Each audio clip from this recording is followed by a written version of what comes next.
All right. So, well, I gotta check. Am I stream? Yeah, this is a Valorant stream. But if anybody starts to watch this stream, I'm on a very low end piece of equipment, and I've never practiced. I probably have about 2 hours in my whole life of solid Valorant practice time. So if you tune into the stream for Valorant, well, maybe you want to watch it for laughs or something like that. But I don't even know if it's going to work. I was getting a lot of in my last stream. I began the first attempt to stream Valorant on this system that I've done, and I got really bad encoding overloads and so on. So a guy, I was on Discord with a guy. He's like, "Man, how can I boost my game performance?" And I was like, "I don't know, dude. Maybe you should Google it." And so he Googled like boost my game performance or something like that, and it came back with this Razer thing. And so he installed it, and I sat back and watched or waited. He's like, "Hey, this is pretty good. It's working pretty good." So I said, "Well, let me go try this thing." Well, um,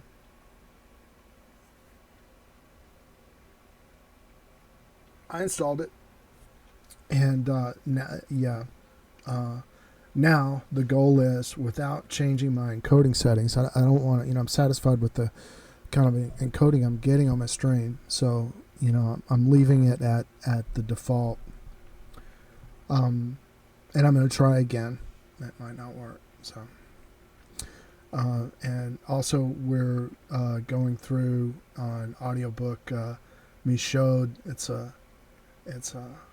about a 200-year-old or so, 100 and something year old, a comprehensive history of the Crusades, written by a French guy who he was a kind of a monarchist and says a lot of infuriating things.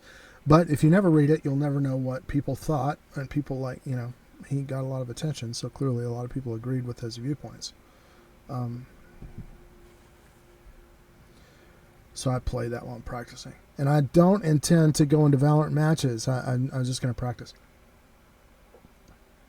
Because I suck. Seriously, man, I just got a couple of... like out of 30, I'll get, I think probably my highest was maybe 10. All right? But I would go, sometimes I only get 2. Now, maybe I've got to change my mouse sensitivity or something like that. But, sucking, personal suck, sensationalism is a factor. All right, so I'm going to boost it with Razer.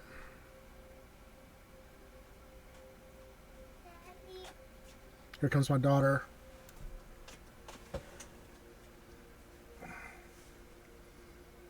Hey, sweetie. I need a poop, so You need a what? I need a poop. I'm going to have to go to intermission and see what my daughter needs. We're down to build something. Let's build something. Okay. Please. Well, So, oh my goodness. Okay, so this is the deal. We got the... what deal is this? oh, and you can't see this, right? Let's build these. Yeah, we got these. It's like a marble run. Oh, wait a second. Now I've got this thing turned off. Because it's so boring.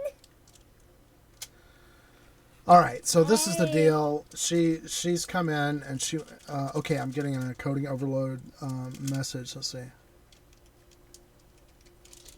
See if it's gonna go away. It's probably just because I went to this dang Ultraman fat bloated sack. Okay, it's gone. Fat bloated sack. Fat bloated sack. Ow! You mean this? Of OBS display or whatever. I need orange. But she wants to build like a marble run. I So want to make a house. She wants to build a house. Okay. So that means, well, okay. Just bear with me. Let's see. Razor Cortex. Yeah, I'm enjoying this software. Leave me alone. I'm not rating it right now. You need to pay me for me to rate it. Okay, we'll see how this goes. I may have to I drop. want to make a house. Dad. Okay, we're building the house. Here we go. Here's the more pieces. Okay. All right. I'm going, as you can see, I'm going into optimize for Valorant. Oops. Okay. Yeah, you want some more? Laugh when I drop it. Laugh when I drop the piece. Okay, when the pieces collapse. Laugh. Oh wait. It'll Game be- isn't optimized. Optimize. Laugh. It's just got I got these out yesterday. Her mom was so infuriated with them being everywhere that she tried to throw them away. But I kind of hid them somewhere. And now when Mommy's at work, we sneak around and make stuff with them. We just put them away before Mommy gets home. Yeah, it'll be fun and funny. Yeah. And then Yeah. funny. Funny. Funny. Sneaky. It's funny. Yeah, it's funny. All right. Let's see. Is it done? Oh, it's running optimized. It's still running optimized. Mm. The thing that I don't know if somebody could tell me, I don't know, but it seems like when you're in Valorant, you just can't do anything on the computer. It doesn't allow you to go out to the shell and do stuff. But like I say, I'm the ultimate Valorant noob. But this is like it's a scientific experiment. We're gonna see.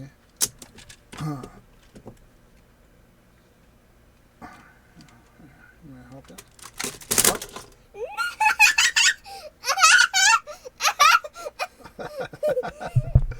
Okay. Your architectural engineering is lacking in structural integrity. But it's okay. You can do that. Yeah, it's okay. You can just laugh. That's right.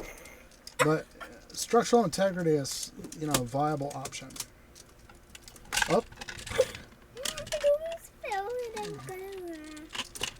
So let's. Oh. All right. Is it optimized? No. See, it's still.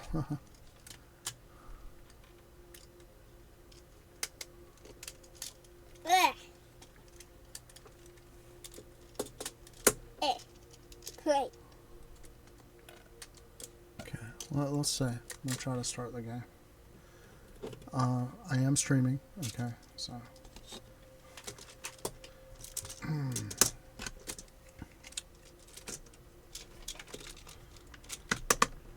I don't know what you call these. It's like a marble run type of thing, but they're like they stick together and the They square are piece. magnets. Yeah, the square pieces. Oh, it's a big word. Magnets. Right. Yeah, I didn't save it the whole time. Yeah. No, it's about the magnets. Magnets. Okay.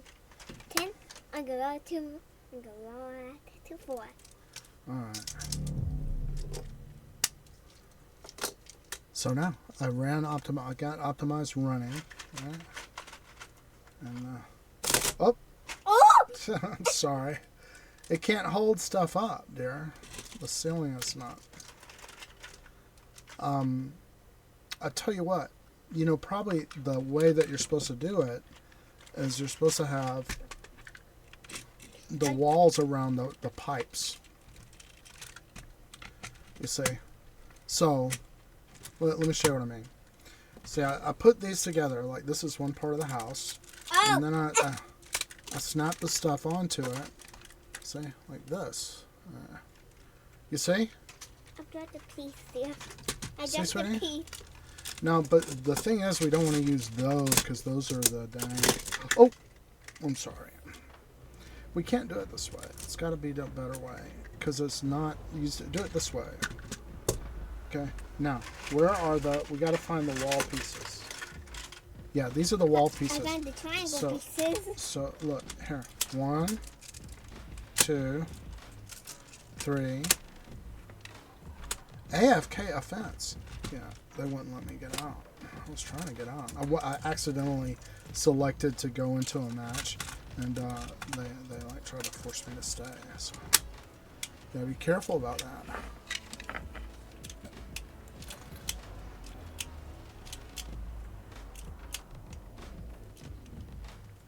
All right, I'm getting an encode overload again, and yeah, I'm probably gonna go out and change my encoder settings, and then look at what I'm getting. So they see.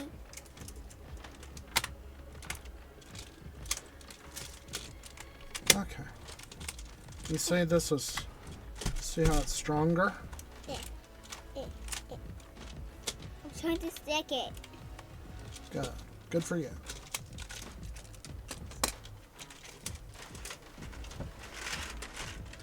Oh, and something else to me. That was why I was having the size problems.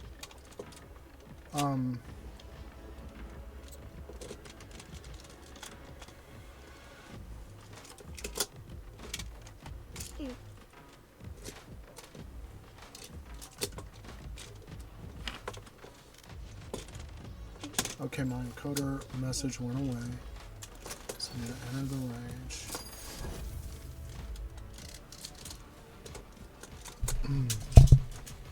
Preparing to enter the range. And I have no encoder warning now, so maybe I'll be able to leave things like they are.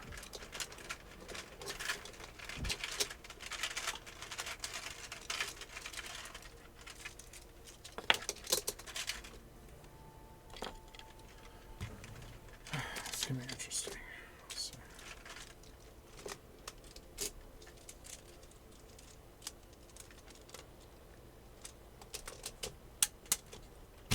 Check mine. You see how it's stronger?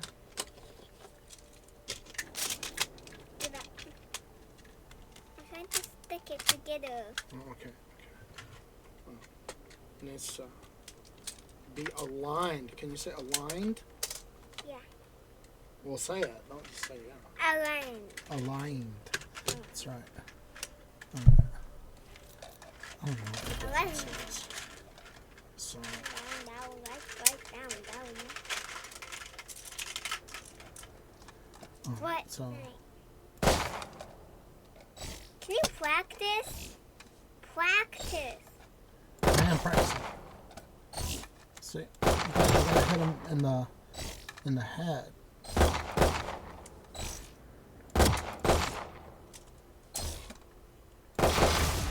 I got one. Let me help. You want to go over there and do it? Yeah. Okay, so here's my daughter on Valorant for the first time. I'm good at Fortnite. Yeah, she's good at Fortnite. So she says. All right. You gotta come. Dad! Over here. Here, come here.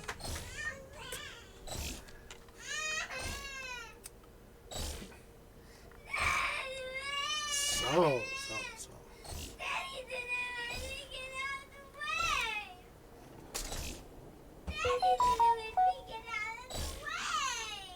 Look, dear. I'm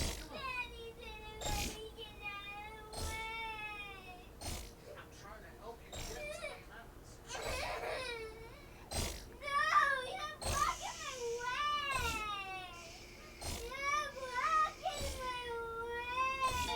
Come on, you're a big girl now.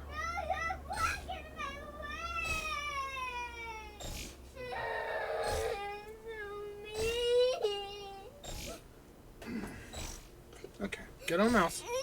You're trying to block my way. Okay, grab the. You're trying to block my way. Dear, I didn't try to block your way. Here. Yes, you did. Okay. Go. Okay. No, I don't want to. Go away.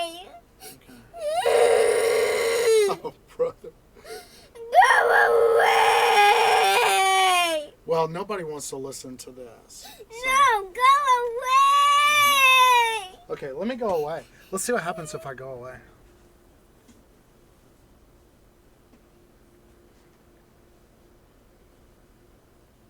Mm.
I'm trying to pick up a lily pad. Well, let's just sort of get used to you.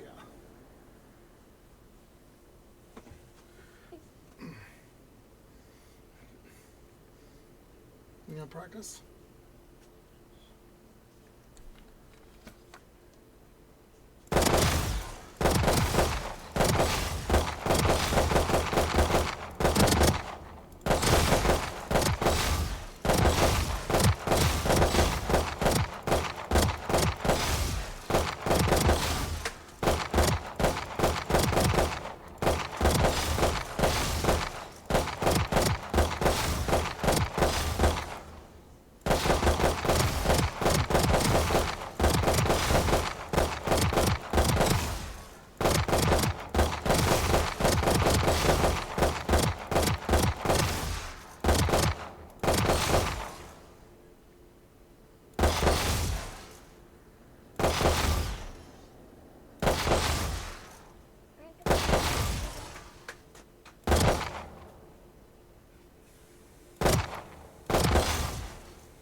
Hey, bro. I don't know if you're still there. Man, she the one tried to get me to play these games.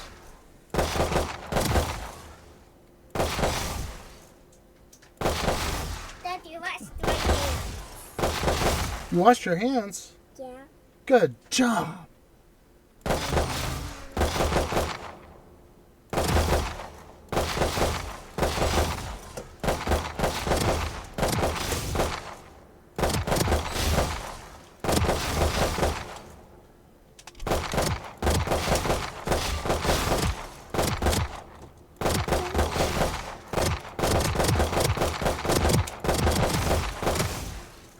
I was trying a little bit of that random, see what happens.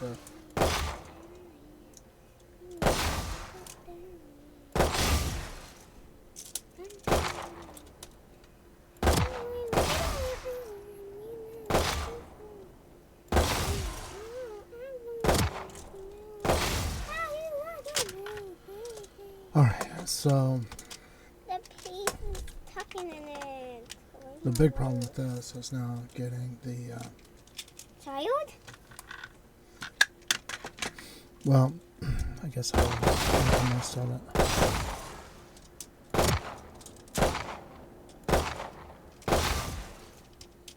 It's interesting.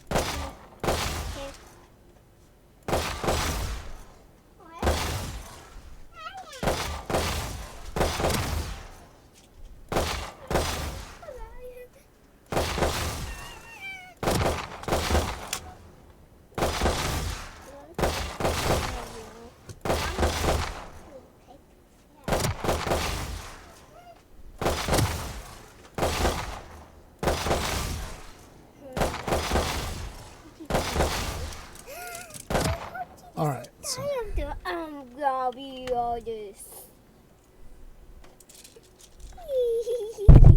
I'm gonna be this. I'm gonna be honest.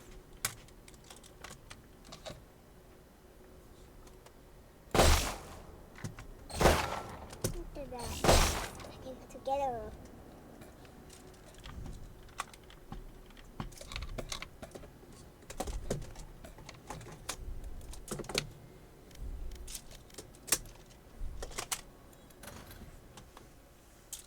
Chicken wing, chicken wing, chicken wing, chicken wing, chicken wing, chicken wing, chicken wing.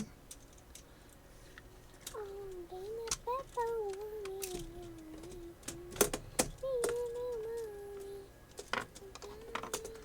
See, there's no reason to get all upset there. I'm sorry. I'm sorry too. It was a misunderstanding. Yeah. That was misrepresentationalism. Don't say that. I think that's a bad word. I think that's a bad word.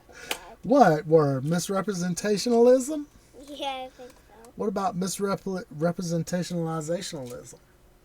Can't remember. Oh my god, it's so dark. We need some light here. Ain't got now. Wait a minute. Now. No. Up. Ah! I almost burned my eyes. Yeah, that's very bright. Yeah. I need glasses for this. No, don't pull those down, please. Please don't do that. Thank you. Thank you. Thank you. Now, so what should happen? We should get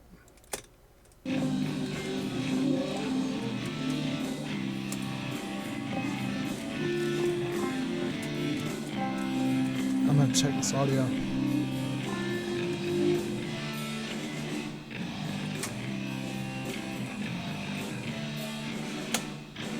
I'm satisfied. Alright, so we got that running. Now, let's try to get through.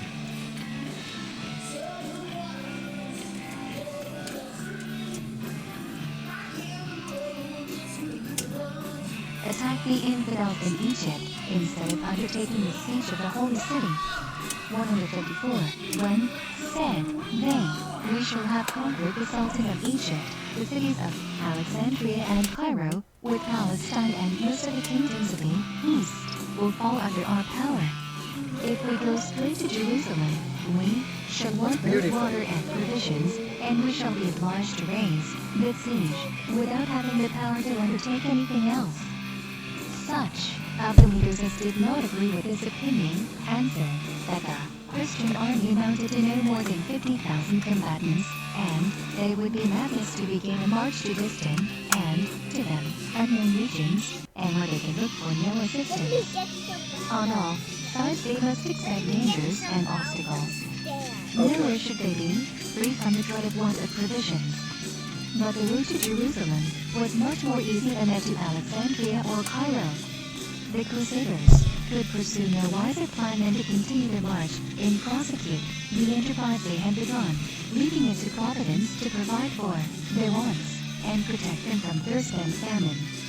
This latter opinion was adopted, and the army received the signal for departure. The cities which lay in the route of the Crusaders were all abandoned by the infidels. The greater part of the pilgrims endeavored to get in advance of each other, that they might be the first to obtain possession of the places and castles that were thus left without inhabitants.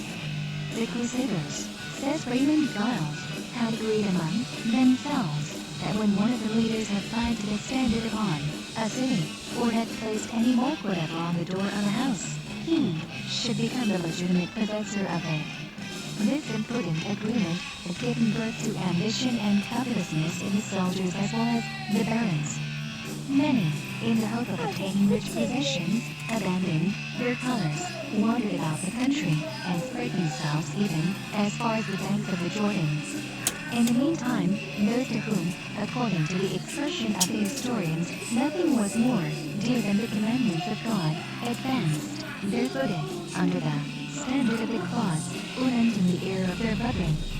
When they arrived at Emmaus, a considerable city in the times of the Maccabees, and which was then no more than a large village, known under the name of Nicopolis, some Christians of Bethlehem came to implore their assistance.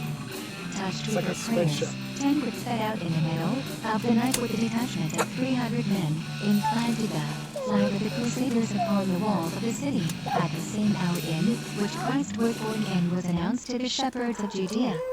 During that same night a phenomenon appeared in heaven, which powerfully affected the imagination of the pilgrims. An eclipse of the moon produced all at once the most profound darkness, and when she at length reappeared she was covered with a blood-red veil. Many of the Crusaders were seized with terror at this spectacle. But those who were acquainted with the march and movements of the stars, says Albert Dykes, reassured their companions by telling them that the sight of such a phenomenon announced the triumph of the Christians and the destruction of the infidels. By the break of day, on the 10th of June, 1099, the Crusaders ascended the heights of Emmaus. All at once the holy city presented itself to their eyes. 155, the first who perceived it exclaimed together, Jerusalem, Jerusalem. The rear ranks rushed forward to behold a city that was the object of all their wishes, and the words, "It is the will of God. It is the will of God," were shouted by the whole army, and resounded over Mount Shin and the Mount of Olives, which offered themselves to the eager gaze of the Crusaders. The horsemen dismounted from their horses, and marched barefooted. Some cast themselves upon their knees at beholding the holy places, whilst others kissed with respect the earth honored by the presence of the Savior. In their transport they passed by turns from joy to sadness, and from sadness to joy. At one moment they felicitated themselves with touching the last term of their labors, and then wept over their sins, over the death of Christ, and over his profane tomb. But all renewed the oath they had so often made to deliver the holy city from the sacrilegious yoke of the Mussulmans. History furnishes very few positive notions of the foundation and origin of Jerusalem. The common opinion is that Melchizedek, who is called King of Salem in Scripture, made his residence there. It was, afterward, the capital of the Jebusites, which procured it the name of the city of Jebus. It is probable that from the name of Jebus and that of Salem, which signifies vision, or abode of peace, was formed the name of Jerusalem, 156, which it bore under the kings of Judah. From the highest antiquity, Jerusalem yielded in magnificence to none of the cities of Asia. Jeremiah names it Admirable City, on account of its beauty. And David calls it the most glorious and most illustrious city of the East. From the nature of its entirely religious legislation, it always showed an invincible attachment for its laws. But it was often a prey to the fanaticism of its enemies as well as that of its own citizens.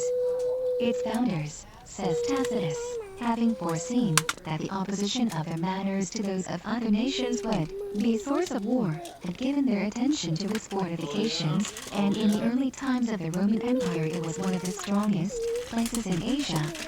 After having undergone a great many revolutions, it was at length completely destroyed by Titus, and in accordance with the denunciations of the prophets, presented no more than a horrible confusion of stones. The Emperor Adrian afterwards destroyed even its ruins, and caused another city to be built, giving it the name of Aelia, so that there should remain nothing of the ancient Jerusalem. The Christians, but more particularly the Jews, were banished from it. Paganism there exalted its idols, and Jupiter and Venus had altars upon the tomb of Jesus Christ. In the midst of so many profanations and vicissitudes, the people of the East and the West scarcely preserved the memory of the city of David, when Constantine restored it its name, recalled the faithful, and made it a Christian city. Conquered afterwards by the Persians, and retaken by the Greeks, it had fallen, a bloody prey, into the hands of the Mussulmans, who disputed the possession of it, and subjected it by turns to the double scourge of persecution and war. 157. At the time of the Crusades, Jerusalem formed, as it is at present, a square, rather longer than wide, of about a league in circumference. It extends over 4 hills. On the east, the Moriah, upon which the Mosque of Omar was built in the place of the Temple of Solomon. On the south and west, the Akka, which occupied the whole width of the city. On the north, the Basilica, or the New City. And on the northwest, the Golgotha, or Calvary, which the Greeks considered to be the center of the world, and upon which was built the Church of the Resurrection. In the state in which Jerusalem then was, it had lost much of its strength and extent. Mount Shim no longer arose within its enclosure, and dominated over its walls between the south and west. The 3 valleys which surrounded the ramparts had been in many places felled up by Adrian, and the access to the place was much less difficult, particularly on the northern side. Nevertheless, at Jerusalem, the Saracens had to sustain several sieges, and as it was at all times exposed to fresh attacks, its fortifications had not been neglected. The Egyptians, who had possession of it for several months, took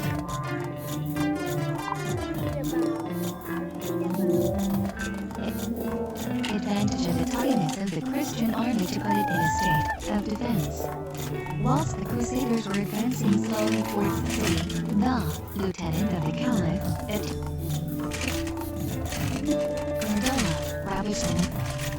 He burned flames, burned the villages, filled them with holes in the cisterns, and surrounded himself with a desert in which the Christians must find themselves a prey to all kinds of misery. He caused provisions for a long siege to be transported into the place. He called upon all Muslims to come to the defense of Jerusalem, and employed a great number of workmen, day and night, to construct machines of war, to raise the walls, and repair the towers. The garrison of the city amounted to 40,000 men, and 20,000 of the inhabitants took up arms. At the approach of the Christians, some detachments of infidels had come out from Jerusalem to observe the march and proceedings of the enemy, but were repulsed by Baldwin Dubourg and Tancred. The latter had hastened from Bethlehem, of which she had taken possession. After having pursued the fugitives up to the gates of the holy city, he left, his companions and repaired alone to the Mount of Olives, from whence he contemplated at leisure the city promised to the arms and devotion of the pilgrims. 158. He was disturbed in his pious contemplations by 5 Mussulmans who came from the city, and finding him alone attacked him.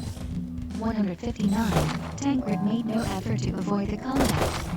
3 of the Saracens fell beneath his arm, whilst the other 2 took to flight.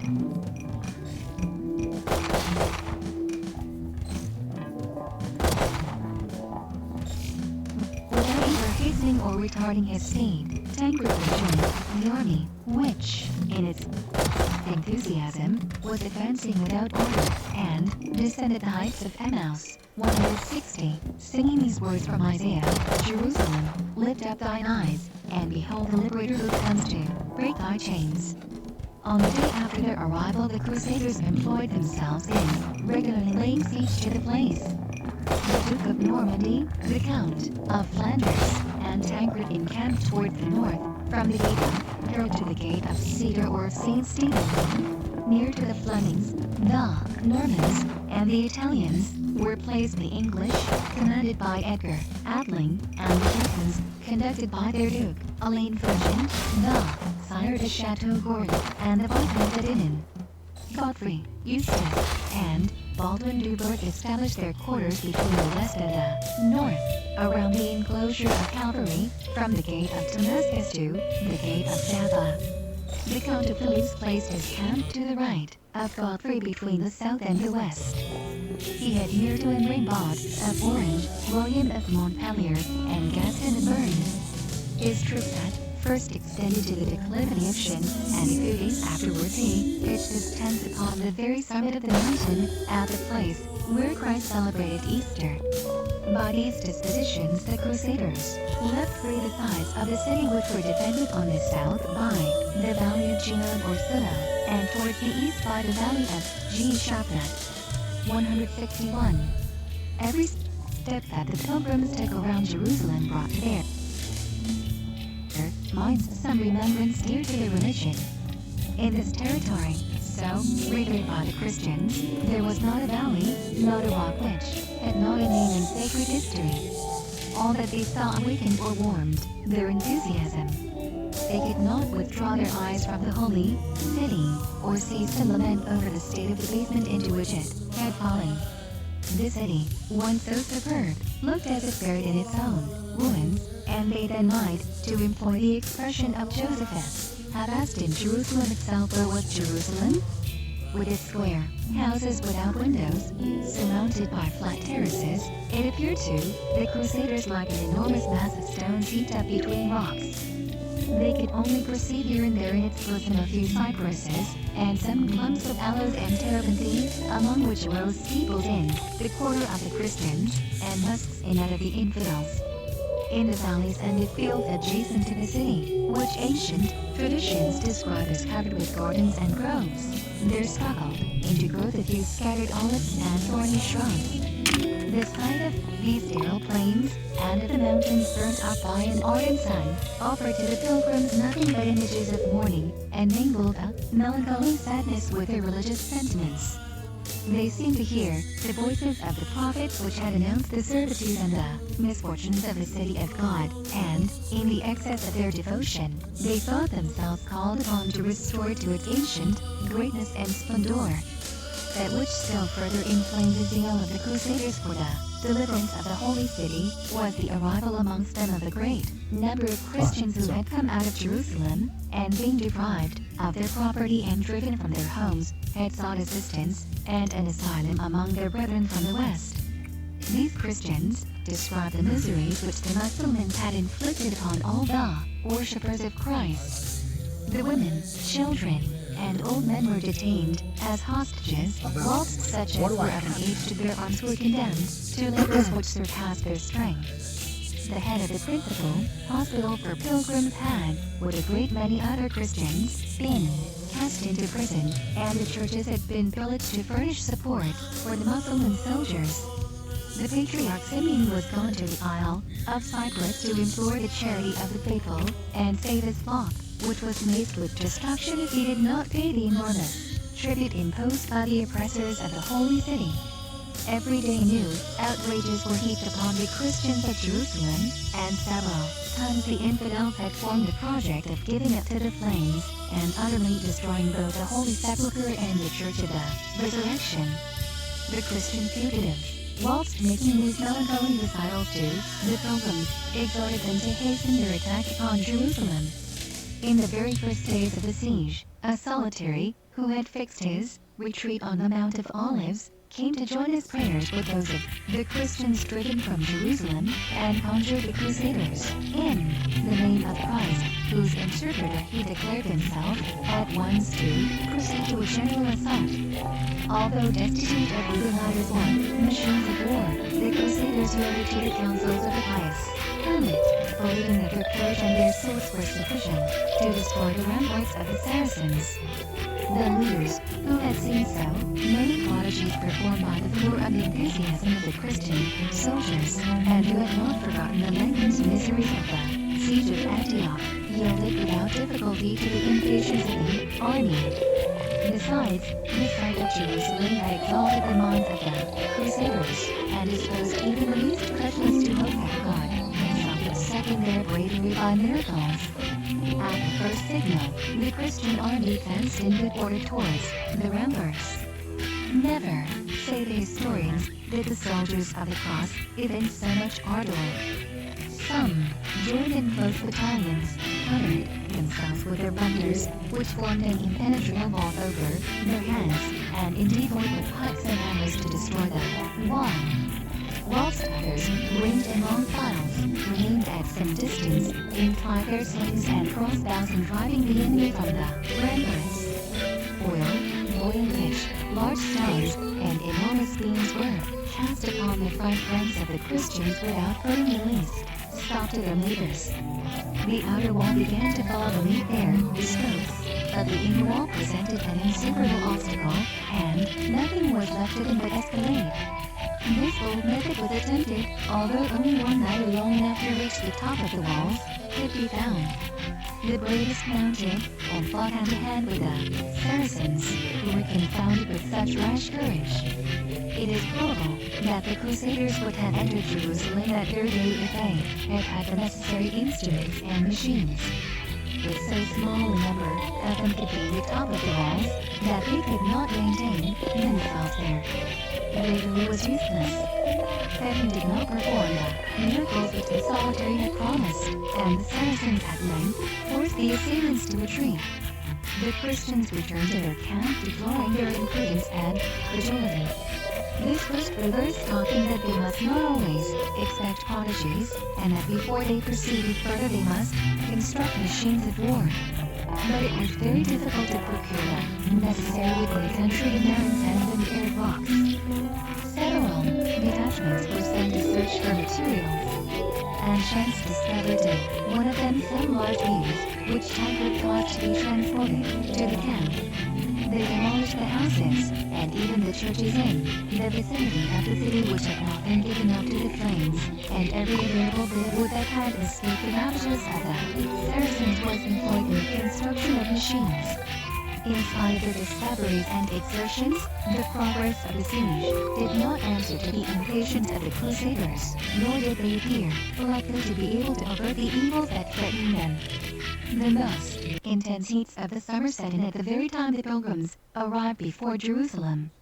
A scorching sun and southern winds, loaded with the sands of the desert, inflamed the horizon. Plants and animals perished.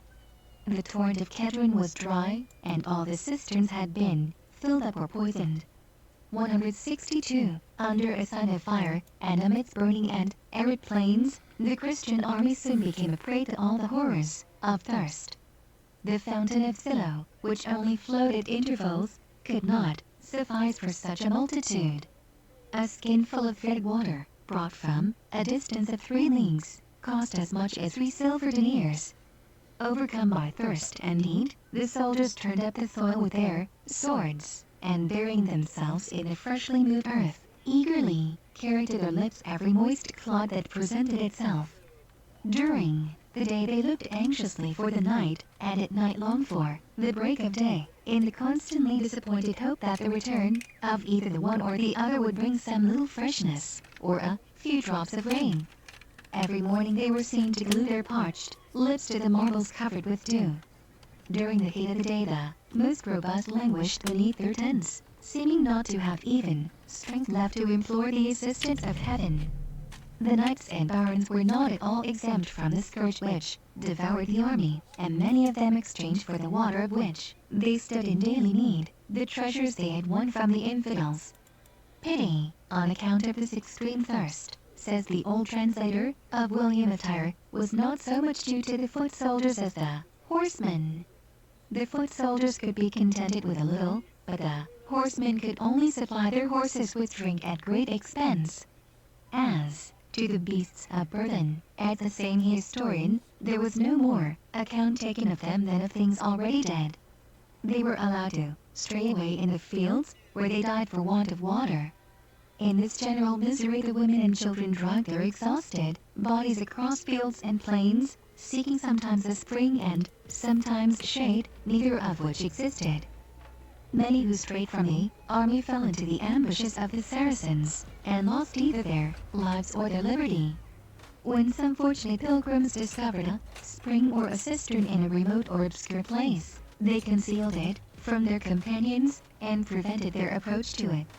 Quarrels of a violent nature broke out on this account daily. And not unfrequently, the Crusaders drew their swords for the sake of a little muddy water.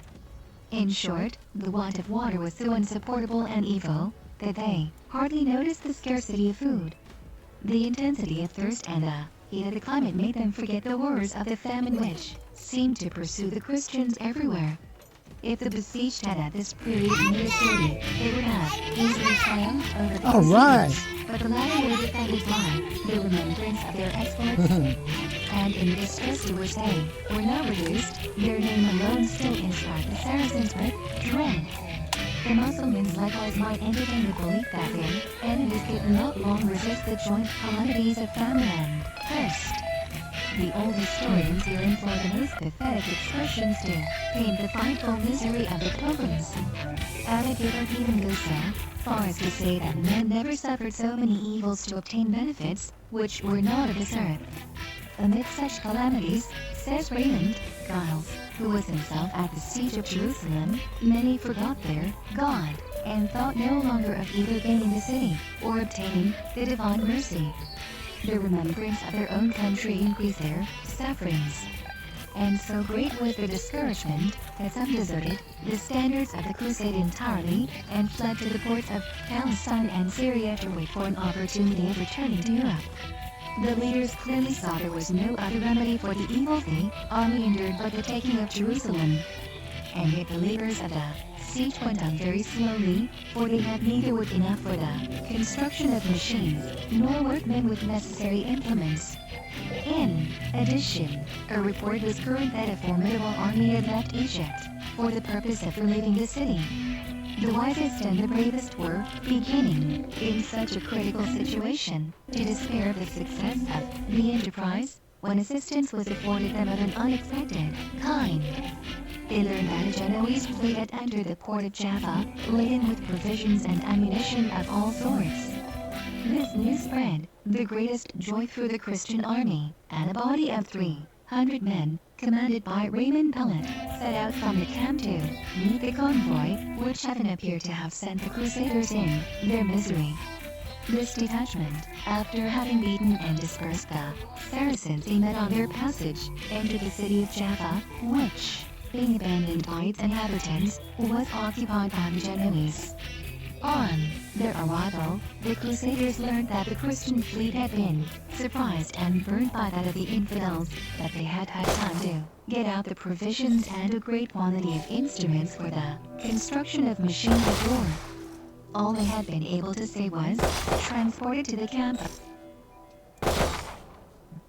the Christians. This convoy arrived under the walls of Jerusalem, followed by a great number of Genoese engineers and carpenters, whose presence greatly revived the emulation and courage of the army. As they still had not sufficient wood for the construction of the machines, Assyrian conducted the Duke of Normandy and the Count of Can you let me Flanders see to a it? mountain situated at a distance of 30 miles from Jerusalem, No, it's not between gone. the valley of Samaria and the valley of Shechem. There the Christians found the forest of which Tasso speaks in the Jerusalem Delivered. 163. The trees of this forest were neither protected from the axe of the Crusaders by the enchantments of Isman, nor the arms of the Saracens. Oxen shod with iron transported them in triumph before Jerusalem. None of the leaders, except Raymond de Toulouse, had sufficient money to pay for the labors they had commanded, but the zeal and charity of the pilgrims came to their assistance. Many offered the remains of the spoil taken from the enemy. The knights and armies themselves became laborious workmen, and every arm was employed, and everything in motion throughout the army. The women, the children, even the sick, shared the toils of the soldiers, whilst the more robust were engaged in the construction of rams, catapults, and covered galleries. Others fetched water in skins from the fountain of Ilpira, on the road to Damascus, or from a rivulet which flowed beyond Bethlehem, towards the desert of St. John. Some prepared the skins that were to be stretched over the machines to render them fireproof, whilst others traversed the plains and neighboring mountains to collect branches of the olive, the fig, 164, and some other trees of the country, to make girdles and faggots. Although the Christians had still much to suffer from thirst and the heat of the climate, the hope of soon seeing the end of their troubles gave them strength to support them. The preparations for the attack were pressed on with incredible activity. Every day formidable machines appeared, threatening the ramparts of the Saracens. The construction of them was directed by Gaston de Bern, of whose skill and bravery historians make great boast. 165. Among these machines were 3 enormous towers of a new structure, each of which had 3 stages. The first for the workmen who directed the movements of it, and the second and third for the warriors who were to make the assault. These 3 rolling fortresses were higher than the walls of the besieged city.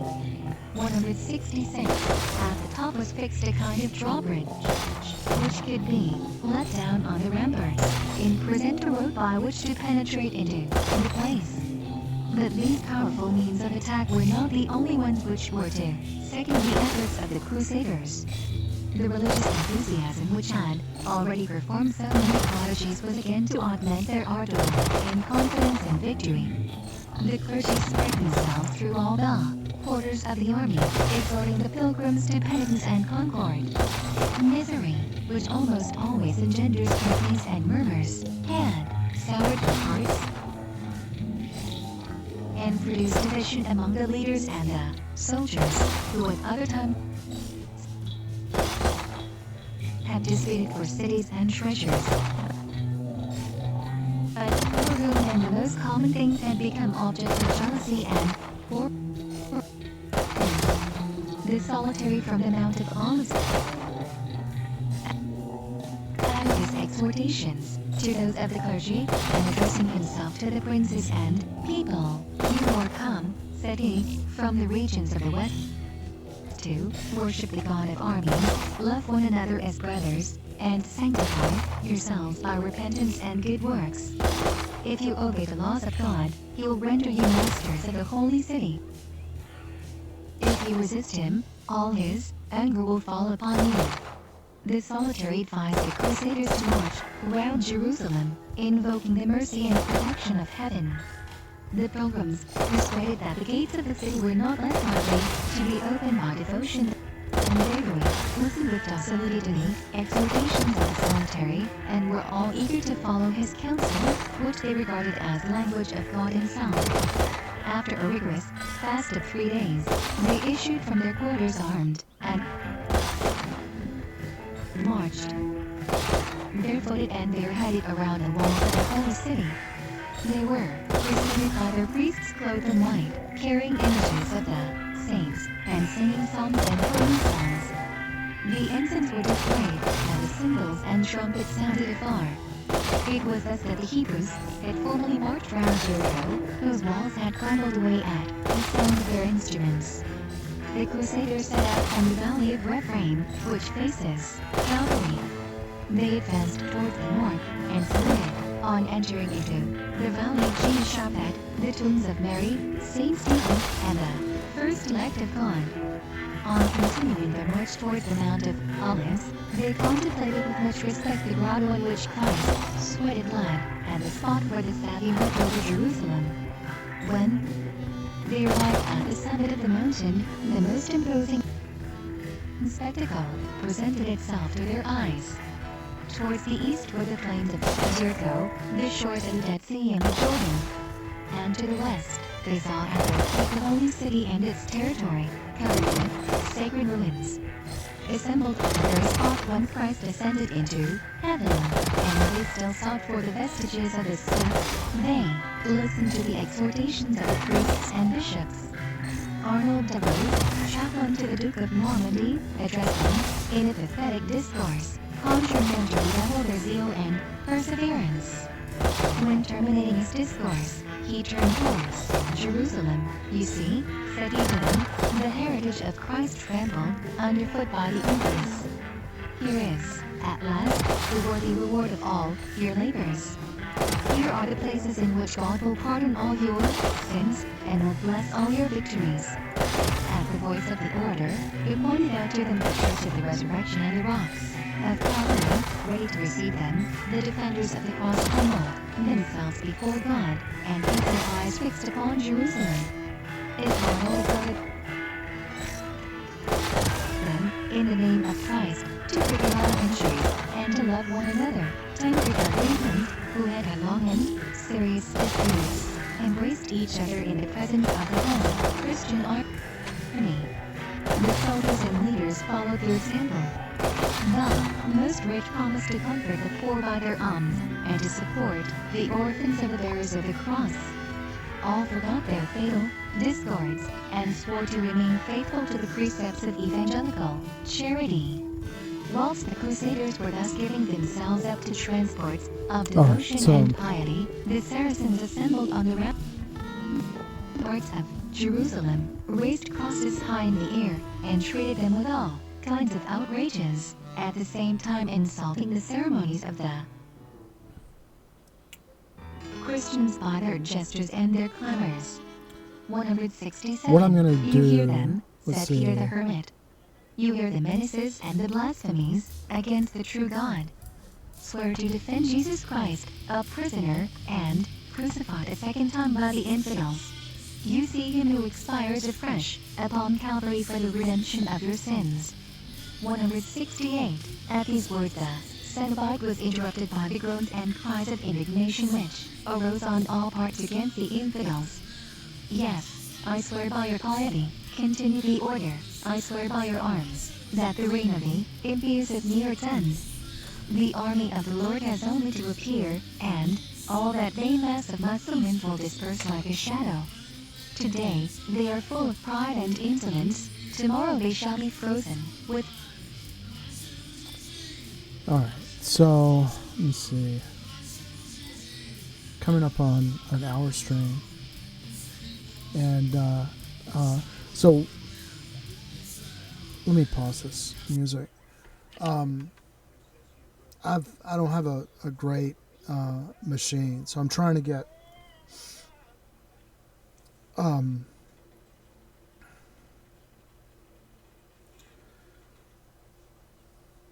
some settings, but I've tried a bunch of different things. I'm using this Razer application to boost Valorant.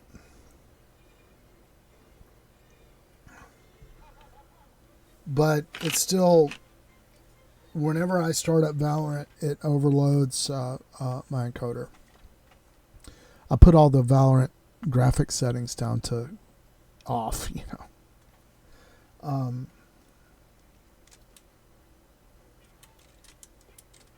So and then once I tried different OBS configurations. This is a minimum stripped down because if I'm going to practice Valorant, I need to read at the same time. And you know, this ADHD stream, and one of the things about ADHD calming down people that have hyperactivity or whatever, it's like what helps. My case, at least, is if I have a lot of stuff going on in front of me, right, and then I can calm down and just function better and not get uptight, sort of relax. So that's why I'd like to have a minimum of, chat box, camera, YouTube stream, and audiobook whenever I'm going about it.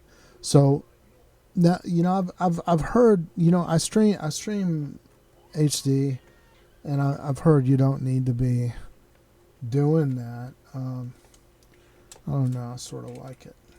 I can tell the quality is better, but I'm at a point now, you know, where I'm really looking at, if I'm gonna play Valorant, I'm gonna have to change my OBS settings because I can't deliver Valorant with the hardware that I currently have.